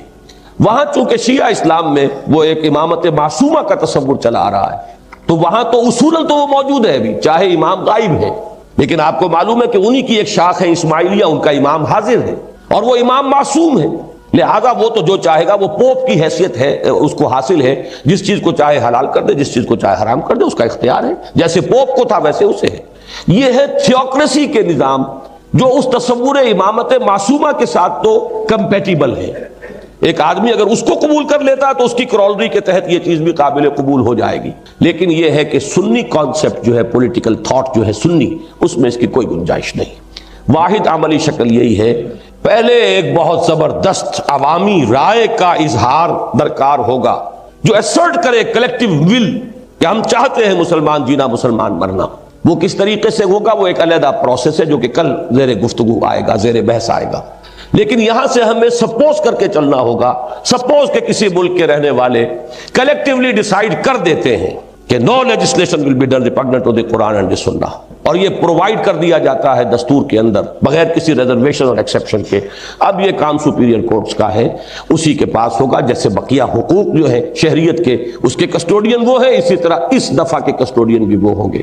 یہی بات تھی جسے کہ علامہ اقبال نے یوں کہا تھا اپنے لیکچرز میں، کچھ چونکہ بات مختصر ہے، وہاں مبہم ہے، بہت تفصیل سے نہیں آئی ہے، لہذا اس کی انٹرپریٹیشن ایک سے زائد کی جا سکتی ہے، یہ میں تسلیم کرتا ہوں، لیکن یہ ہے کہ جو میرے نزدیک اس کی تعبیر ہے جس کو میں 100% صحیح سمجھتا ہوں، وہ یہ ہے کہ اجتہاد اب بذریعہ پارلیمنٹ ہوگا۔ کیا معنی ہے اس کے کہ کون سا اجتہاد قانون کی شکل اختیار کرے گا، اس کا فیصلہ پارلیمنٹ کرے گی۔ یہ نہیں ہے کہ یہی بیٹھے ہوئے لوگ چاہے وہ ان پڑھ بھی ہوں ان کی اکثریت وہ اجتہاد کریں گے، بات یہ نہیں ہوتی۔ اب بھی آپ کو معلوم ہے کوئی قانون بنتا ہے پارلیمنٹ میں تو ایکسپرٹس ہوتے ہیں اس پارٹی کے، وہ بناتے ہیں، اور باقی جو لوگ ہوتے ہیں وہ تو ہاتھ اٹھاتے ہیں۔ وہ ایک نظام ہے جو چلتا ہے، ان میں سے اکثر کو یہ بھی پتہ نہیں ہوتا اس میں کیا طے ہے اور کیا فیصلہ کیا گیا ہے۔ تو یہ تو معاملہ ہے کہ اصولی طور پر یہ طے ہوگا۔ فرض کیجئے مجھے بھی حق حاصل ہے، میں اجتہاد کروں، نہیں بھی ہے تب بھی میں فرض کیجئے مدعی بن کر کھڑا ہو گیا ہوں کہ مجھے حق حاصل ہے۔ اسلام میں کوئی قدغن نہیں ہے اس پر کہ آپ بات کریں، ہاں بات کرنی ہوگی قرآن و سنت کی دلیل سے۔ ایک اجتہاد کوئی ہمارے عالم دین فرض کیجئے کسی ایک طبقے کے ہیں، وہ کر رہے ہیں کہ اس مسئلے میں یوں ہونا چاہیے، میں یہ سمجھتا ہوں کہ کتاب و سنت کا تقاضا یہ ہے۔ ایک اجتہاد کوئی اور کر رہے ہیں، ایک اجتہاد کوئی اور کر رہے ہیں۔ سوال یہ کہ کس کا اجتہاد انفورس ہوگا؟ وہ فیصلہ پارلیمنٹ کرے گی۔ یہ تھیو ڈیموکریسی کا وہ ڈیموکریسی والا ایلیمنٹ ہے کہ جو اس میں انٹروڈیوس کرنا پڑے گا کہ کون سا اجتہاد نافذ ہوگا، اس کا فیصلہ پارلیمنٹ کی اکثریت کرے گی۔ یہ ہے مفہوم اس کا کہ اس دور میں اب اجتہاد نظریہ پارلیمنٹ ہوگا۔ یہ نہیں ہے کہ اصل میں اجتہاد وہ لوگ کریں گے۔ اس کنفیوژن کو ختم کر دیجئے۔ میں نے اس کو حال ہی میں ایک تحریر میں واضح بھی کیا ہے کہ دیکھیے مثال کے طور پر خلافت بنو عباس کا دور ہے، ایگزیکٹو اتھارٹی ایک شخص کے ہاتھ میں ہے، خلیفہ کے ہاتھ میں۔ وہ کہتا ہے امام ابو حنیفہ سے کہ آپ کو میں اختیار دیتا ہوں، آپ کو قاضی القضات بناتا ہوں، آپ کے فیصلے ہی قانون بن جائیں گے۔ اب امام ابو حنیفہ کے پاس انفورسنگ اتھارٹی نہیں ہے، اتھارٹی خلیفہ بنی عباس کے پاس ہے، لیکن اسے پسند ہے امام ابو حنیفہ، یا فرض کیجئے انہیں پسند آ گئے ہیں امام مالک، انہوں نے کہا کہ جی آپ کی کتاب جو ہے موطا امام مالک، میں اس کو قانون کا درجہ دیتا ہوں۔ دونوں نے انکار کر دیا، قطعاً ہم اس کے لیے تیار نہیں، اس لیے کہ اس کے معنی یہ ہے کہ ہمارے اجتہادات نافذ ہو جائیں گے لوگوں کے اوپر، جبکہ ہم تو اوپن رکھنا چاہتے ہیں۔ یہ اصل میں فقہ اسلامی کی وہ فارمیٹو سٹیج تھی، ابھی وہ تشکیل پا رہا تھا۔ اس میں کسی ایک فرد کے اجتہادات کو اس طریقے سے اگر لاگو کر دیا جاتا تو وہ آزادی خیال اور آزادی فکر اور آزادی رائے وہ سارے کے سارے ختم ہو جاتے۔ لہذا جو بھی اور دوسرے بھی پولیٹیکل کچھ مسائل تھے اور اسباب تھے، لیکن یہ کہ جو اصولی بات ہے انہوں نے اس کو قبول نہیں کیا۔ اس سے آگے چل کر معاملہ ہوا مثلاً ہندوستان میں اورنگزیب کے زمانے میں۔ ایگزیکٹو اتھارٹی کس کے ہاتھ میں ہے؟ مونارک ہے، وہ بادشاہ ہے، اورنگزیب کے پاس ہے۔ وہ اپنے پسندیدہ علماء، فرض کیجئے کہ وہ اہل حدیث مسلک کا ہوتا تو اہل حدیثوں کو جمع کرتا، اگر وہ حنفی تھا تو حنفیوں کو اس نے جمع کر لیا، شافعی ہوتا تو شوافع علماء کو جمع کرتا۔ ایک اس نے باڈی بنا دی کہ آپ قانون بنا دیں، آپ مرتب کر دیں، وہ فتاوی عالمگیری مرتب ہو گئے۔ نافذ کرنے کی قوت تو ان علماء کے پاس نہیں تھی، غریبوں کے پاس جنہوں نے مرتب کیے ہیں۔ وہ تنفیذ کی قوت تو اصل میں شہنشاہ اورنگزیب کے ہاتھ میں تھی، اس نے نافذ کر دیا۔ بالکل اسی طرح سمجھیے کہ اب جب تھیو ڈیموکریسی کا کانسیپٹ ہوگا تو تنفیذ کی جو طاقت ہے وہ پارلیمنٹ کے ہاتھ میں۔ اور کون سا اجتہاد ہے کہ جو اس وقت ہمارے ملکی مسائل اور اپنے حالات کے مطابق زیادہ مناسب ہے، اس کا فیصلہ پارلیمنٹ کرے گی۔ اس کے بعد بھی عام لوگوں کو یہ حق حاصل ہے کہ وہ عدالت میں جائیں اگر وہ سمجھتے ہیں کہ یہ اجتہاد جو ہے یہ اپنے حدود سے تجاوز کر گیا ہے، یہ کتاب و سنت کو کنٹروین کر رہا ہے۔ You can go and knock the door of the court۔ یہ ہے پروسیس کہ جو عملاً چل سکتا ہے۔ اس کو اگر سمجھ لیں تو بہت سے اشکالات، بہت سے سوالات، یہ علماء بورڈ اور یہ تھیوکریسی اور یہ آئیڈیالوجی کاؤنسل، ٹھیک ہے یہ ادارے رہیں گے، ریسرچ کاؤنسلز بنائیے، لوگوں کو سہولتیں دیجئے کہ وہ اس میں اجتہادی صلاحیتوں کو بروئے کار لائیں، لیکن فیصلہ بالآخر پارلیمنٹ کے ہاتھوں ہوگا۔ لیجسلیٹو اتھارٹی اس کے پاس ہے، but that legislative authority is limited by the injunctions of the Quran and the Sunnah۔ اب اس بات کا فیصلہ کہ وہ لمیٹیشن سے کہیں کراس تو نہیں کر گئے، اس کا فیصلہ کورٹ کریں گی۔ اللہ اللہ اور خیر صلی اللہ۔ غلطی ہو سکتی ہے تو غلطی تو سب سے ہو سکتی ہے، غلطی علماء بورڈ سے بھی ہو سکتی ہے، معصوم تو یہاں کوئی ہے ہی نہیں۔ غلطی اگر ہو گئی ہے ریویو بھی ہو سکتا ہے، اس میں کوئی پابندی نہیں۔ تو یہ ہے راستہ، اور میرے نزدیک علامہ نے جو بات فرمائی کہ اس دور میں اجتہاد تھرو پارلیمنٹ ہوگا، اس کا مفہوم یہی ہے۔ اب اس میں ایک سوال عملاً پیدا ہوتا ہے، اور ہمارے علماء میری اس بات کو اسی لیے پسند نہیں کرتے کہ وہ کہتے پھر ہمارا رول کیا ہے، where do we stand؟ اسلام بھی آئے اور پھر بھی اختیار وغیرہ جو ہے وہ سب انہی نمائندوں کے ہاتھ میں رہے، یا انہی سپیریئر کورٹس اور ان کے عدالتوں کے پاس چلا جائے۔ تو میں عرض کر دوں کہ علماء کے کرنے کے اصل کام کیا ہے۔ نمبر ایک، وہ جو میں نے کہا تھا کہ کلیکٹیو ول ایسرٹ کرے اپنے آپ کو، تبھی تو ہوگا نا۔ یہ پہلے تو اسے بروئے کار لانا ہے۔ خادمان دین اور علماء دین کا کام یہ ہے کہ عوام کے اندر ایک ایسی قوت ارادی پیدا کریں کہ وہ مسلمان جینا چاہتے ہیں، مسلمان مرنا چاہتے ہیں۔ نمبر دو، وہ عوام میں اتنا علمی لیول قائم کریں کہ لوگوں کو معلوم ہو کہ اسلام کیا ہے اور کیا نہیں ہے. کوئی مداری انہیں بہکا کر نہ لے جائے اسلام کے نام پر, کوئی ڈیماگوگ جو ہے انہیں کہیں بہا کر نہ لے جائے کسی چیز پر کہ جو غیر اسلامی ہو. ان کے اندر عوامی سطح پر اسلام کے فہم کا ایک لیول جو ہے وہ قائم, یہ ہے بیسک کام. نمبر 2 یہ کہ علماء کے لیے کوئی پابندی نہیں ہے, وہ الیکشن لڑے چاہے پارلیمنٹ میں. آخر مفتی محمود صاحب بھی پہنچے تھے اور ذوالفقار علی بھٹو کو شکست دے کر پہنچے تھے, ان کے صاحبزادے اب بھی پہنچے ہوئے ہیں, کوئی پابندی نہیں ہے, وہ تو جو بھی جائیں گے. لیکن وہاں ان کی حیثیت عالم دین کی نہیں ہوگی, وہاں ان کی حیثیت ایک ووٹ لے کر ایک ممبر آف پارلیمنٹ کی ہوگی. وہ جو ان کی اپنی علمی حیثیت ہے, اور بقیہ لوگ بھی بیٹھے ہوں گے, کوئی پی ایچ ڈی بیٹھا ہوا ہو, کوئی کسی نے اور ڈاکٹریٹ کی ہوئی ہو, کوئی کسی اور مدرسے سے کسی اور مکتب فکر سے دینی تعلیم حاصل کر کے آیا ہو, وہاں ان کی حیثیت جو ہے ممبر آف پارلیمنٹ کی ہے. اس عالم کی بنیاد پر ان کا سلیکشن نہیں ہے, لیکن یہ ہے کہ وہ اپنے اس علم سے اپنی اس اسمبلی کو مستفید کریں گے. اور پھر جیسا کہ میں نے عرض کیا, تیسرے لیول پر علماء کا کام یہ ہوگا کہ وہ جب دیکھیں کہ کوئی کسی جگہ پر اس دستوری حد سے تجاوز ہو رہا, they should go and assist the courts, superior courts کی مدد کریں اور ثابت کریں کہ یہاں یہ چیز جو ہے یہ اس دفعہ کی خلاف ورزی ہو رہی ہے. یہ 3 رول ہیں اور تینوں بہت ہی ڈیسائسو رول ہیں, بہت ڈائنامک رول ہیں. یہ ہے کرنے کے اصل کام. باقی یہ ہے کہ اگر اس کو واقعتاً ایک تھیو ڈیموکریسی بنانا ہے, اگر واقعتاً اسلامک ریپبلک بنانا ہے, تو اس میں کوئی تیسرا راستہ میری فہم کی حد تک موجود نہیں ہے سوائے اس کے کہ اس دستور کی دفعہ کو, جو کہ ایک بہت زبردست عوامی مطالبے ہی سے لائی جا سکتی ہے, اس کو پھر سپیریئر کورٹس کی وہ کسٹڈی جو ہے ان کی ہو, اور وہاں طے کیا جائے کہ کہیں اس کی خلاف ورزی ہو گئی ہے یا نہیں ہو گئی. اس میں میں نے وقت کچھ زیادہ لے لیا ہے, آج میں چند منٹ کچھ اضافی لوں گا. اب چھٹا نقطہ ہے میری گفتگو میں, شہریت. یہ ذرا بٹر پل ہے اس کے لیے, اور میرے پاس کوئی ذریعہ نہیں ہے کہ میں اسے شوگر کوٹ کر سکوں. اور وہ یہ ہے کہ اسلامی ریاست کا اصل اور مکمل شہری صرف مسلمان. غیر مسلم ایک پروٹیکٹڈ مائنورٹی ہے, وہ برابر کا شہری نہیں ہے. برابر کا شہری کیسے ہو جائے جبکہ وہ اس نظریے کو نہیں مانتا؟ ریاست نسلی نہیں ہے, ریاست جغرافیائی نہیں ہے, چاہے جغرافیائی حدود اس کے ہیں, لیکن ریاست تو نظریاتی ہے. جو شخص اس نظریے ہی کو سبسکرائب نہیں کرتا, وہ کیسے پارلیمنٹ کے اندر لیجسلیشن کے اندر دخیل ہو سکتا ہے؟ وہاں تو بلکہ پالیسی میکنگ جو پوزیشنز ہیں حکومت کی, وہ بھی غیر مسلم کو نہیں دی جا سکتی. بلکہ یہ ہے کہ دوسرے لیول کے اوپر غیر مسلم آ سکتے ہیں, ان کی ایکسپرٹ جو صلاحیتیں ہیں بروئے کار لائی جا سکتی ہیں.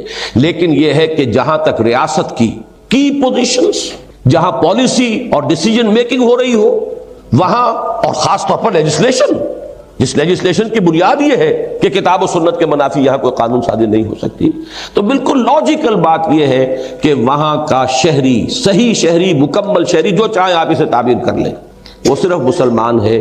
غیر مسلم وہ اس کے حقوق کی نگہداشت ہوگی, اسے اپنے عقیدے کی, اپنی عبادات کی, اپنے پرسنل لا کے اندر مکمل آزادی, اپنی نسل کو اگلی اپنی مذہبی تعلیم دینے کی آزادی, یہ تمام حقوق حاصل ہوں گے. جان مال کا تحفظ, عزت و آبری کا تحفظ جو ہے وہ اس کا بھی اتنا ہی ہوگا جتنا کہ کسی مسلمان شہری کا. لیکن یہ ہے کہ بہر صورت یہ ماننا پڑے گا, اگر یہ تسلیم کیا جائے کہ یہ ایک نظریاتی ریاست ہے, تو اس کی مکمل شہریت جو ہے وہ صرف اسی شخص کو حاصل ہوگی. اور اس کی گفتگو میں کر چکا ہوں کہ وہ ایمان کے اوپر نہیں, اسلام پر ہوں. اسی لیے میں نے کہا ہے کہ اسلامی ریاست کا مکمل شہری صرف مسلمان ہے. البتہ نمبر 2 اسی کی کرولری ہے, مسلم سب برابر ہیں. مسلمان اپنے حقوق شہریت میں اپنے تقوی یا اپنی دینداری کی بنیاد پر اس میں اونچ نیچ نہیں ہوگی. المسلم کفو لمسلم, مسلمان کا بالکل ہم پلہ ہے, برابر ہے. All Muslims are equal as citizens. یہ بات بڑی اہم ہے, اور چونکہ امام ابو حنیفہ, جنہیں میں بھی مانتا ہوں امام اعظم رحمہ اللہ, اس اعتبار سے کہ دستور اور قانون کا جتنا ایکیوٹ سینس ان کا ہے, میں تو پوری دنیا میں نہیں سمجھتا کہ کوئی ان کے قریب آئے گا. انہوں نے جو یہ تقسیم کی ہے ایمان کے بارے میں, جو فرمایا کہ الایمان لا یزید ولا ینقص, ایمان نہ گھٹتا ہے نہ بڑھتا ہے, یہ ان کا مشہور مقولہ ہے. اس کی اصل نتیجہ کیا نکلتا ہے؟ وہ اس ایمان کے بارے میں نہیں کہہ رہے جس کو میں نے کہا تھا وہ اندر ہوتا ہے. اندر والا ایمان تو گھٹتا بھی ہے بڑھتا بھی ہے. کبھی آپ کے اندر شکوک و شبہات پیدا ہو جاتے ہیں, کبھی آپ کو یقین کی کیفیت زیادہ حاصل ہو جاتی ہے.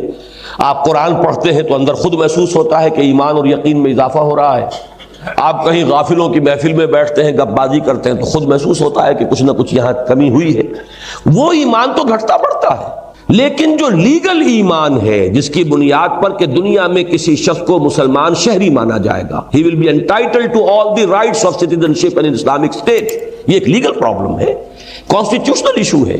اس کے اعتبار سے وہ لیگل ایمان نہ گھٹتا ہے نہ بڑھتا ہے, وہ بالکل جامد شے ہے اور اس میں تمام مسلمان مساوی ہوں گے.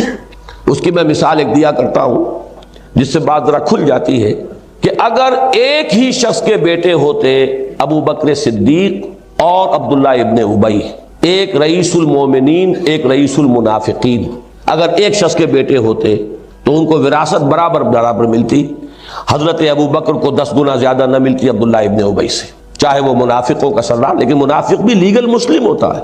حضور نے اس کی نماز جنازہ بھی پڑھا دی ہے, اس لیے کہ منافق تو وہ اندر کے اعتبار سے ہے, لیگلی وہ کنفرم کر رہا ہے ان ساری ریکوائرمنٹس کو کہ جو ایک مسلمان کی. تو جب تک کہ کوئی شخص لیگل مسلم تسلیم کیا جائے گا اس کے تمام حقوق برقرار رہیں گے. باقی تقوی ان اکرمکم عند اللہ اتقاکم, وہ معاملہ عند اللہ ہے, عند اللہ درجہ بندی ہوگی کہ یہ کتنا اونچا اور یہ کتنا نیچا, لیکن سب کے سب قانون اور دستور کی سطح پر بالکل مساوی ہوں گے. ہاں اگر کسی شخص کی تکفیر ہو جائے, یہاں اس جو تصور تکفیر ہے اس کو سمجھ لیجئے. تکفیر در حقیقت ایک سیکنڈری فینومینن ہے کہ جب یہ محسوس کیا جائے کہ یہ شخص جو بنیادی ایمانیات اور بنیادی جو لوازمات ہیں دین کے ان میں سے کسی چیز کا انکار کر رہا ہے تو پھر اس کی تکفیر ہوتی ہے. Is cut off from the community. یہ ایک طرح کی تطہیر ہے, پرج ہے, پرج آف دی پارٹی اور purge of the ideological community. ایک آئیڈیولوجیکل کمیونٹی اگر پرج نہیں کرے گی تو ظاہر بات ہے کہ اس کی آئیڈیولوجیکل جو ہے اس کی شدت اور قوت شرادہ جو ہے وہ اس کا منتشر ہو جائے گا. یہ ایک نیسیسٹی ہے for ideological parties and communities کہ جو لوگ بھی اس سے ہٹے انہیں پرج کیا جائے. تو یہ پرجنگ ہے تکفیر در حقیقت. فرض کیجئے کہ ایک شخص کہتا ہے اشہد ان لا الہ الا اللہ واشہد ان محمد رسول اللہ, ہم نے اسے مسلمان مان لیے. بعد میں پتہ چلتا ہے کہ یہ شخص تو آخرت کو تو مانتا ہی نہیں, اس نے تو صرف یہ کہا کہ میں نے اللہ کو مانا, رسول کو مانا, آخرت کو نہیں مانتا. اب آپ کیا کریں گے؟ اب تکفیر کریں گے اس کی. اگر آخرت کا انکار کر رہا ہے تو کافر ہے. اسی طریقے سے فرض کیجئے کہ پتہ چلا کہ یہ تو اللہ کو علی کل شیء قدیر نہیں مانتا, اس کے اومنی پوٹنٹ ہونے کو کا انکار کر رہا, تو اب کیا کریں گے؟ اب آپ اس کو پرچ کریں گے کہ نہیں, یہ اب ہمارے اس ایمان کے تقاضے کو پورا نہیں کر رہا. یہ سیکنڈری پروسیس ہے. لیکن جب تک اسی طرح ختم نبوت کا معاملہ ایک جملے میں واضح کرتا چلا جاؤ کہ یہ جو قادیانیوں کی طرف سے آتا ہے کہ ہم تو کلمہ گو ہیں, کلمہ گو جو ہے مسلمان ہوتا ہے, صحیح بات ہے کہ جس شخص کے بارے میں ہمیں اور کچھ معلوم نہیں ہے اس کو محض کلمے کی بنیاد پر مسلمان مانیں گے ہم, لیکن جس کے بارے میں معلوم ہے کہ وہ ختم نبوت کا منکر ہے اس کی تکفیر کی جائے گی. یہ تکفیر ہے ایک سیکنڈری فینومینن کہ جو اگر کچھ اور معلوم نہیں تو وہ تو میں وہ واقعہ سنائی دوں کہ عین حالت جنگ میں حضرت اسامہ رضی اللہ تعالی عنہ مقابلہ ایک کافر سے ہو رہا تھا. اس کافر نے جب یہ دیکھا کہ میں اب اوور پاور ہو چکا ہوں, کلمہ پڑھ دیا اشہد ان لا الہ الا اللہ واشہد ان محمد رسول اللہ, انہوں نے گمان کیا جو ہم میں سے کوئی ہوتا تو بھی 100% یہی گمان کرتا کہ اس نے صرف ہیلا کیا جان بچانے کے لیے, یارا تلوار لگائی اور ختم کر دیا اس کو. لیکن جب حضور صلی اللہ علیہ وسلم کے پاس خود ہی انہوں نے رپورٹ کیا کہ یہ واقعہ ہوا, تشویش تھی دل میں, تو حضور نے فرمایا تم نے غلط کیا. حلا شققت قلبہ, یعنی یہ حضور نے اظہار ناراضگی سے فرمایا تو نے اس کا دل چیر کر کیوں نہیں دیکھ لیا کہ اس میں ایمان ہے کہ نہیں.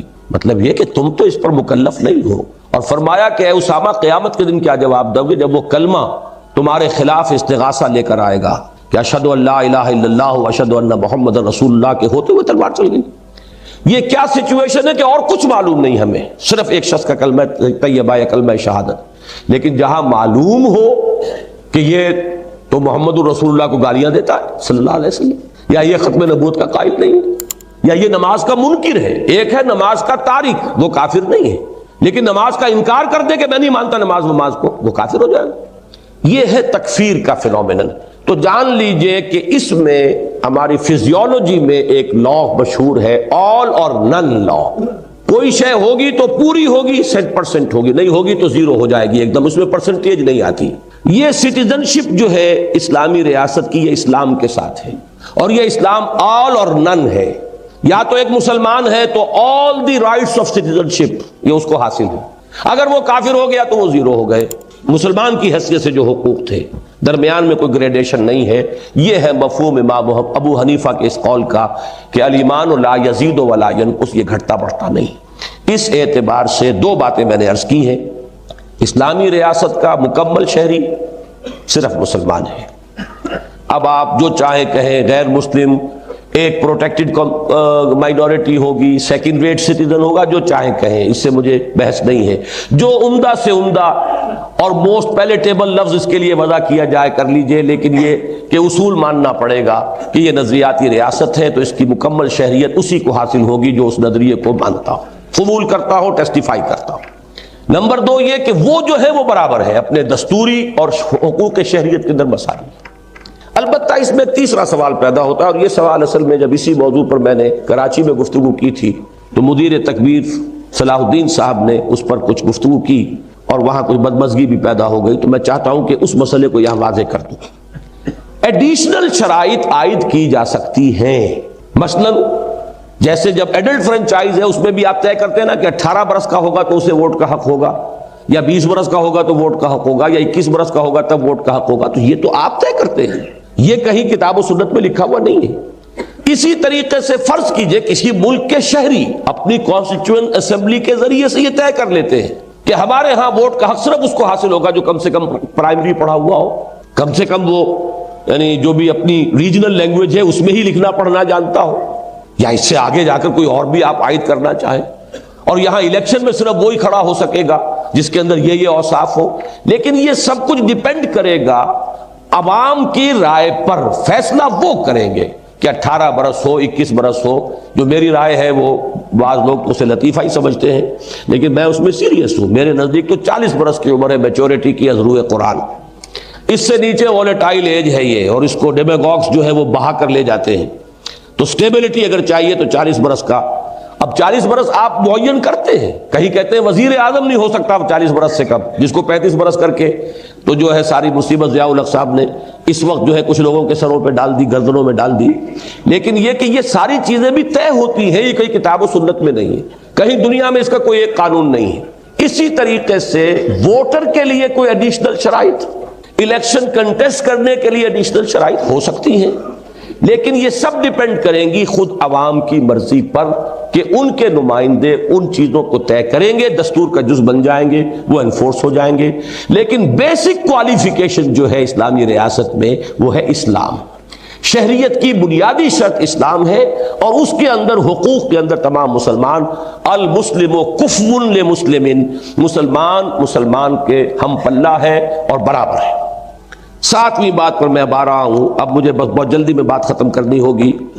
خواتین کا معاملہ، میں نے جہاں تک غور کیا ہے، جو اسلام کا فلسفہ ہے، اسلام کی جو روح ہے، اس کی تعلیمات کا جو لب لباب ہے، یہاں پر جو حکومتی اور ریاستی ذمہ داریوں کا بوجھ ہے وہ اسلام مردوں پر ڈالتا ہے، عورتوں پر نہیں ڈالتا۔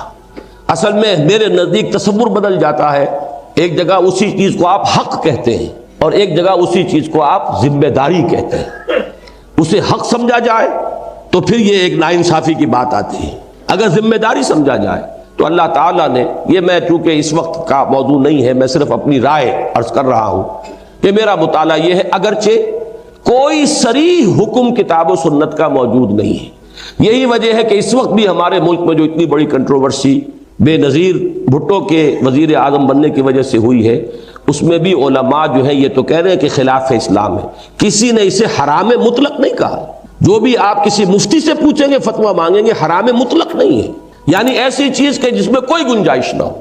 اس کو کہا گیا ہے کہ یہ مکروہ تنزیہی ہے، جیسے فرض کے بعد ادھر واجب ہوتا ہے، ایسے ہی ادھر سے جو کیٹیگریز میں نے آپ کو بتائی تھی تو حرام سے ذرا ادھر جو ہے وہ ہے مکروہ تحریمی، تو یہ مکروہ تحریمی کہا گیا ہے، لیکن حرام مطلق اسے کسی نے نہیں کہا۔ یہ بات اپنی جگہ ہے کہ میری رائے بھی یہ ہے کہ اسلام جو ایک معاشرہ بنانا چاہتا ہے اس میں ایک ڈویژن آف رسپانسبلٹیز ہے، دائرہ کار کا جو ہے وہ تقسیم ہے، پھر وہ مخلوط معاشرہ بالکل اسلامی اصولوں کے خلاف ہے، اس کے اندر جو ہے یہ میل جول جو ہے مردوں اور عورتوں کا آزادانہ اختلاط جو ہے وہ جیسا کہ میں اس دوسری تقریر میں بیان کر چکا ہوں وہ تو اسلام کے بیسک آبجیکٹیوز کے خلاف ہے. لہذا میرے نزدیک خواتین کو حق رائے دہی تو دیا جا سکتا ہے لیکن الیکشن میں کھڑے ہو کر پارلیمنٹ میں آنے کا میرے نزدیک واللہ عالم یہ اسلامی ریاست کے منافی ہوگا، اسلام کی روح کے اور اس کی بنیادی تعلیمات کی. اس لیے کہ حضور کی 2 حدیثیں تو موجود ہیں جو اس دور میں تو کافی بیان ہوئی ہیں، میں صرف اشارہ ہی کر رہا ہوں کہ حضور نے فرمایا وہ قوم کیسے فلاح پائے گی جس نے اپنا معاملہ ایک عورت کے حوالے کر دیا، اور یہ حدیث بخاری کی ہے، پختہ حدیث ہے. اسی طرح ایک حدیث میں حضور نے 3 اوصاف گنوائے جس قوم میں یہ اوصاف ہوں گے اس قوم کے لیے مر جانا بہتر ہے زندہ رہنے سے. فَبَطْنُ الْأَرْضِ خَيْرٌ لَهُم مِّن ظَهْرِهَا، زمین کا پیٹ ان کے لیے بہتر ہے اس کی پیٹھ سے. زمین کی پیٹھ پر تو ہم چلتے ہیں جب زندہ ہوتے ہیں اور زمین کے پیٹ میں دفن ہو جاتے ہیں مرنے کے بعد، تو یہ استعارہ ہے کہ ان کے لیے موت بہتر ہوگی زندگی سے.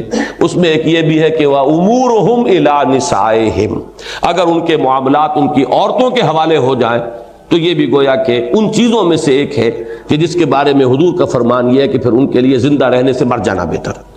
تو یہ 2 چیزیں ایک ڈائریکٹیو پرنسپلز کی حیثیت سے تو موجود ہیں، اگرچہ کوئی کیٹیگوریکل جو ہے کوئی حکم نص قطعی کے درجے میں نہ قرآن میں ہے نہ سنت میں موجود. اسی لیے میں نے جو رائے ہے اپنی آپ کے سامنے رکھ دی ہے. 8ویں بات، یہ بھی بات چھوٹی چھوٹی باتیں ہیں، میں اس کو بہت ہی تیزی کے ساتھ اب کور کر رہا ہوں. ایک اس دور میں جو بہت بڑا کنفیوژن پیدا کیا گیا ہے وہ یہ کہ آیا پولیٹیکل پارٹیز اسلام میں جائز ہیں یا نہیں. اس پر کچھ علماء سے فتوے بھی لیے گئے، غالباً سعودی عرب سے ایک عالم دین آئے تھے وہ تو فتویٰ دے گئے تھے، لیکن اللہ کا شکر ہے کہ الازہر یونیورسٹی کے ریکٹر جب آئے تھے تو انہوں نے اس کے برعکس فتویٰ دیا. وہی صحیح ہے کہ قطعاً کوئی پابندی نہیں ہے اسلامی ریاست میں پولیٹیکل پارٹیز پر. اس میں صرف ایک چیز ہے کہ جو میں سمجھتا ہوں کہ اسلام کی روح کے منافی ہے، اور وہ ہے پارلیمنٹ میں وپ جو ہوتا ہے پارٹی کا. اس کو 2 حصوں میں سمجھیے. ایک تو ہے وہ بنیادی مینیفیسٹو جس پر کہ کسی پارٹی نے الیکشن لڑا اور اس پر لوگوں سے ووٹ لیے اور اس کے حوالے سے ایک شخص ممبر بنا ہے. مینیفیسٹو کے خلاف کوئی شے اگر آ رہی ہے اور اب اس کی رائے بدل گئی ہے، وہ سمجھتا ہے کہ دیانتاً جو ہمارا مینیفیسٹو ہے وہ غلط ہے بلکہ یہ بات صحیح ہے، تو پھر یہ ہے کہ اسے ریزائن کرنا چاہیے. He should seek re election پھر اگر وہ آتا ہے، ورنہ یہ ہے کہ بنیادی مینیفیسٹو سے انحراف کی اجازت نہیں ہونی چاہیے. لیکن بہت سی چیزیں ایسی ہوتی ہیں جن کا تعلق بنیادی مینیفیسٹو سے نہیں ہے، وہ وقتی سا مسئلہ ہے، آ گیا ہے، کاؤنٹنگ ہو گئی ہے، ڈویژن ہو گئی ہے، اور آپ کو معلوم ہے پارلیمانی نظام میں تو اسی پر حکومت بنتی ہے اور بگڑتی ہے، ٹوٹ جاتی ہے. اس میں جو چیز کے بنیادی مینیفیسٹو سے متعلق نہ ہو اس میں ہر ممبر کو آزادانہ دیانتاً اپنی رائے کے مطابق حق دینے کا اختیار ہونا چاہیے. یہ وپ جو ہے گویا کہ ایک انسان کو اپنے ضمیر کے خلاف رائے دینے پر اس کو مجبور کیا جانا، یہ میں سمجھتا ہوں کہ اسلام ہی نہیں ہے تو جو بیسک موریلٹی اور مورل ویلیوز ہیں اس کے خلاف ہے. ہاں جیسا کہ میں نے عرض کیا وہ چیز اگر بنیادی مینیفیسٹو سے متعلق ہے تو پھر اس کا فرض ہے کہ اسے اب ریزائن کرنا چاہیے. اس نے جو یہاں پہ پوزیشن حاصل کی ہے وہ اس مینیفیسٹو کے حوالے سے لوگوں سے ووٹ لیے، تو ان 2 حصوں میں تقسیم کر دیا جائے تو پھر کوئی بات نہیں ہوگی. باقی پولیٹیکل پارٹیز یہ بہت بڑی ایجوکیٹو انسٹیٹیوشنز ہیں، اگر ہوں، یہ تو ہمارے والا معاملہ چھوڑ دیجئے پارٹیز ہے بھی کہ نہیں ہے، اس کو اس وقت اصولی بات ہو رہی ہے. تو جیسے میں نے عرض کیا تھا وکلاء کے بارے میں سوال آیا تھا کہ وکلاء کا انسٹیٹیوشن ان کو تو اصل میں اسسٹ کرنا ہوتا ہے کورٹ کو، ان کی حیثیت وہی ہے جو مفتیان کرام کی ہوتی تھی ہمارے نظام میں، کہ ایک قاضی ہوتے تھے ایک مفتی ہوتے تھے. قاضی فیصلہ کر رہا ہے اور مفتی جو ایکسپرٹ اوپینین دیتا ہے کہ اس صورت مسئلہ میں شریعت کا حکم میرے نزدیک یہ ہے. تو یہ معاملات ٹو اسسٹ دی کورٹ، اس میں کوئی حرج نہیں ہے. باقی یہ کہ اب اس کا نظام کیا ہے، اس بنیادی طور پر یہ کہ وہ فریقین جو ہیں جو مقدمے کے وہ انہیں ہائر کرتے ہیں، اور پھر یہ کہ ہر حال میں انہیں جو ہے چاہے وہ اپنے ضمیر کے مطابق رائے دے رہے ہیں یا کیا کر رہے ہیں، تو یہ تو ایڈیشنل خرابیاں ہیں جو ہر پروفیشن میں آ گئی، جس کو نوبلسٹ پروفیشن کہا جاتا ہے میڈیکل پروفیشن، اس میں نہ معلوم کتنی گندگیاں آ گئی ہیں، وہ علیحدہ بات ہے. اسی طریقے سے پولیٹیکل پارٹیز کا انسٹیٹیوشن بڑی قیمتی شے ہے، وہ پبلک کو ایجوکیٹ کرتی ہے. بڑے بڑے مسائل وہ ہیں اصل میں قومی زندگی کا جن کا کتاب و سنت سے کوئی تعلق نہیں. بجٹ میں آپ کی پرائورٹیز کیا ہے، کس چیز کو آپ کتنی ایلوکیشن دیتے ہیں، کہاں سے کتاب و سنت سے آپ لیں گے؟ یہ ساری چیزیں وہ ہیں جو پارلیمنٹ نے بیٹھ کے طے کرنا ہے۔ ہر پارٹی اپنی پرائرٹیز دیتی ہے، وہ پالیسیز دیتی ہے، ہم اس چیز کو پروموٹ کریں گے، ہم اس چیز کے اوپر زیادہ خرچ کریں گے، ہماری فورن پالیسی یہ ہوگی، ہم اس اصول کے اوپر چلیں گے۔ اور ظاہر بات ہے کسی پارٹی کے مینیفیسٹو میں کوئی شے خلاف اسلام ہے تو پھر کورٹ میں جا کر جو ہے کنڈا کھٹکھٹایا جا سکتا ہے کہ اسلامی اس ریاست کے اندر یہ پارٹی اس مینیفیسٹو کے ساتھ الیکشن نہیں لڑ سکتی، اس لیے کہ یہاں یہ طے ہے کہ یہاں اسلام کے اصول کے خلاف جو ہے کتاب و سنت کے نصوص کے خلاف کوئی قانون سازی نہیں کی جا سکتی۔ لیکن اس کے اندر جو ہے پولیٹیکل پارٹی بہت بڑا ایجوکیٹو انسٹیٹیوشن ہے عوام کے لیے کہ انہیں اپنے مسائل کے بارے میں ایجوکیٹ کرے کہ یہ مسئلے ہیں، یہ حل ہے، اس طریقے سے ہماری ترجیحات ہونی چاہیے۔ تو پولیٹیکل پارٹیز میں قطعاً کوئی قباحت نہیں، اگرچہ میں یہ مانتا ہوں کہ خلافت راشدہ میں کوئی پولیٹیکل پارٹی نہیں تھی۔ بعض لوگوں نے خامخواہ تکلف کیا، بنو امیہ ایک پولیٹیکل پارٹی تھے، بنو ہاشم، یہ پولیٹیکل پارٹیز نہیں تھی، یہ قبیلے تھے، وہاں کوئی وجود نہیں تھا۔ لیکن یہ کہ میں پہلے عرض کر چکا ہوں کہ ایگزیکٹ ریپلیکا خلافت راشدہ کا وہ اب اپلیکیبل نہیں ہوگا، اس لیے کہ وہ ایک ٹرائبل سوسائٹی تھی اور یہ سوسائٹی جو ہے بیسیکلی اب چینج ہو چکی ہے۔ ایک نواں نکتہ ہے فرقوں کا مسئلہ کیا بنے گا۔ اس میں نے پچھلے دنوں ایک گفتگو میں عرض کیا تھا کہ ایک سیمی سیکولر نظام ہمیں اختیار کرنا پڑے گا، اور میں نے یہ 20 اگست 1980 کو اسی موضوع پر تقریر کی تھی، علماء کنونشن جو پہلا ہوا تھا ضیاء الحق صاحب نے کیا تھا۔ اس وقت تک بہرحال انہیں مجھ سے حسن ظن تھا، مجھے ان سے حسن ظن تھا، تو میں بھی وہاں تھا، میں بھی حاضر تھا، وہاں ضبط سخن کر نہ سکا۔ تو اس میں نے جو تقریر کی تھی اس کا لب لباب یہ ہے کہ دیکھیے سیکولر نظام اصل میں اسے کہتے ہیں، وہ لا مذہبی نظام نہیں ہوتا، کل مذہبی نظام ہے سیکولر، لا دینی کل مذہبی، یہ دو لفظ جوڑ لیں تو صحیح طریقے سے تعبیر ہوگی۔ یعنی لا آف دی لینڈ میں کسی مذہب سے کوئی سروکار نہیں، وہ تو بروٹ میجورٹی جو بھی ہے عوام کی اپنے نمائندوں کے ذریعے سے وہ فیصلہ کرے گی۔